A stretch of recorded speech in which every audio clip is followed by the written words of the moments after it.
Beauty and the Bestie ay isang pelikulang komedya mula sa Pilipinas na inilabas noong 2015. Ipinamahagi ito ng Star Cinema at Viva Films at idinirect ni Wen V. De Ramas. Ang pelikulang ito ay kinilala sa kanyang kakatuwang mga eksena, mga aksyon, at mga nakakatuwang sandali. Buod ng kwento, ang dating magkaibigan na sina Eman, Coco Martin, at Tristan, Vice Ganda, ay nagkakasalubong muli sa hindi pangkaraniwang pagkakataon bilang mga matatanda na.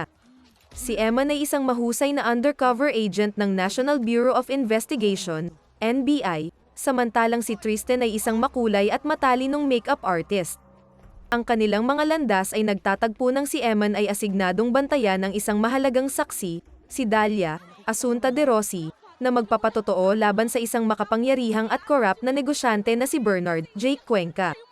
Ngunit inagaw si Dalia, kaya't humingi si Emma ng tulong kay Tristan upang gawin siyang isang babae at makapasok sa isang beauty pageant kung saan posibleng itinatago si Dalia.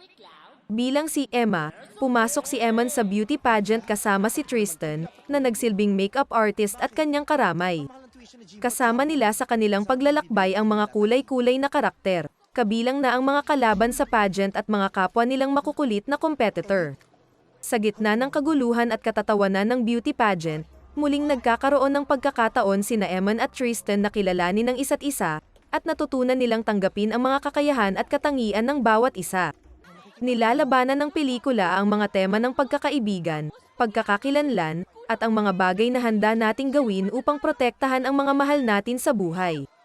Sa pag-unfold ng kwento, may mga aksyon, katakatawang eksena, at mga sandaling puno ng damdamin na nagpapatawa at nagpapakilig sa manonood.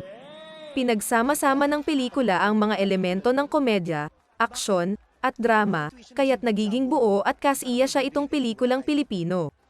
Beauty and the Bestie ay kilala sa kanyang sobrang katuwaan, komentaryo sa lipunan, at sa chemistry ni Coco Martin at Vice Ganda, dalawang kilalang artista ng Pilipinas.